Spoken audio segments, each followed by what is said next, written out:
Bonjour! Ça y est, nous sommes enfin arrivés à la raison de l'existence des 3 précédents épisodes, le côté iconique de Wonder Woman.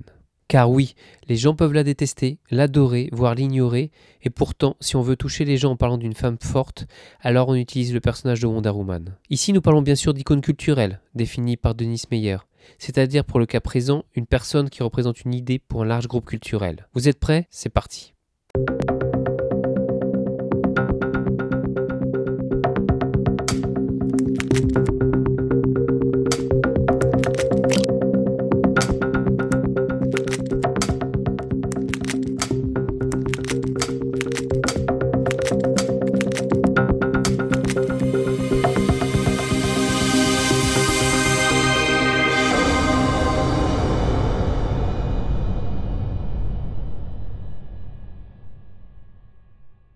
Pour les garçons, Wonder Woman est une image terrifiante.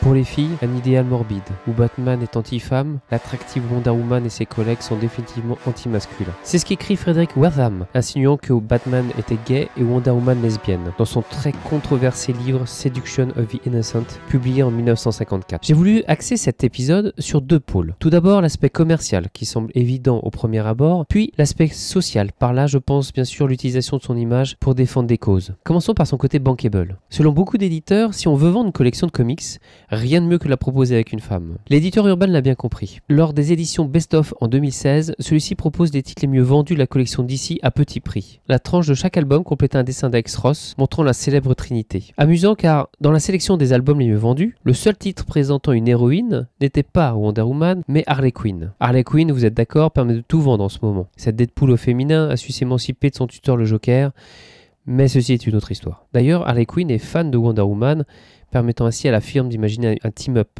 avec elle. Avant la sortie du film de Wonder Woman, le styliste Jean-Paul Gaultier, créateur des parfums mâles et intenses, décide de relooker ces 2 produits en version Superman et Wonder Woman. Il l'avait l'année précédente fait de même avec Popeye et Betty Boop.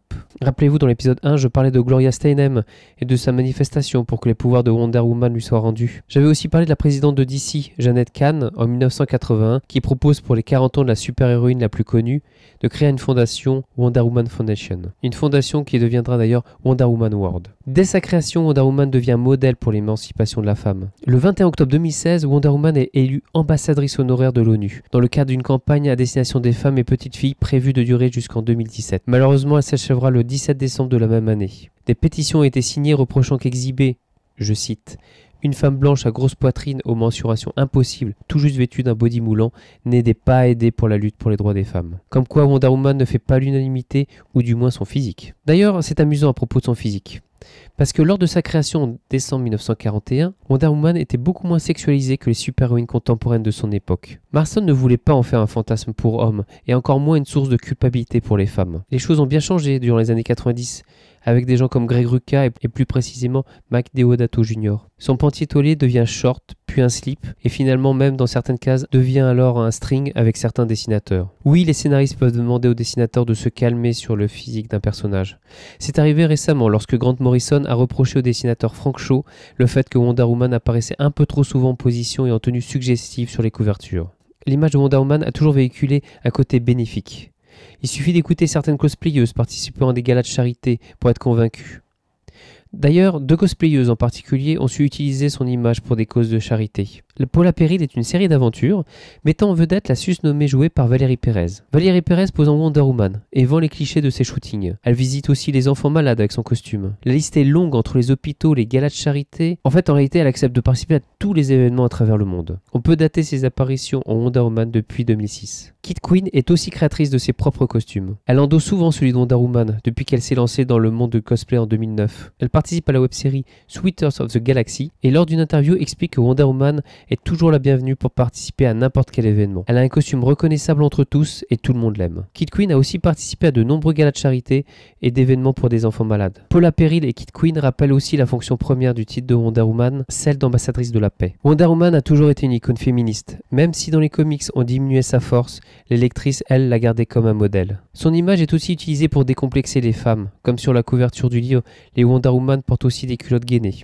Mais aussi pour le côté fort, comment devenir une Wonder Girl. La communauté lesbienne, gay, bisexuelle et transsexuelle LGBT donc, aurait repris le personnage comme icône depuis la diffusion de la série, d'après le magazine RTL. Ce qui n'est pas étonnant quand on connaît le combat de l'actrice principale, Linda Carter, lors des manifestations. Récemment, il a été rendu public via la série Rebirth le fait que Diana soit bisexuelle, devenant ainsi la première super-héroïne bisexuelle. Dans un article de Vanity Fair de février 2015 sur Wonder Woman, il est écrit « Si Superman est un pur produit de la science-fiction et Batman un avatar des romans noirs, Wonder Woman est une fille du mouvement féministe. Elle est le chaînon manquant entre les suffragettes des années 1890 et ce qui reste de la cause un bon siècle plus tard. Wonder Woman peine à trouver sa place au cinéma uniquement parce que la lutte pour les droits des femmes a mal tourné. Malgré que certaines personnes pensent que Wonder Woman n'est pas une icône de la pop culture, mais juste un fantasme masculin, elle restera encore pour longtemps la première super-héroïne luttant pour le droit des femmes. Wonder Woman est un personnage complexe, qui méritait bien de lui rendre hommage avec 4 épisodes de Nutshell. J'espère que ces épisodes vous ont plu. A bientôt pour un prochain Nutshell qui traitera sur l'histoire des animaux au cinéma. Tout un programme.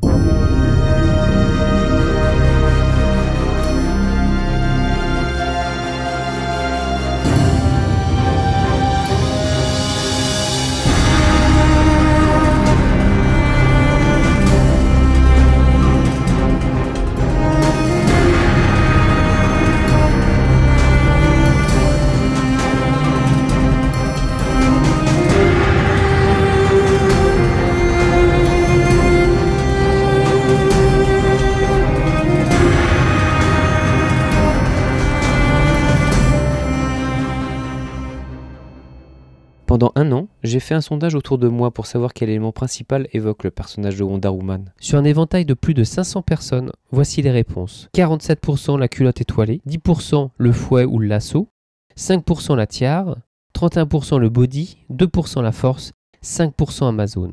Et vous maintenant, si je vous dis Wonder Woman, vous pensez à quoi ?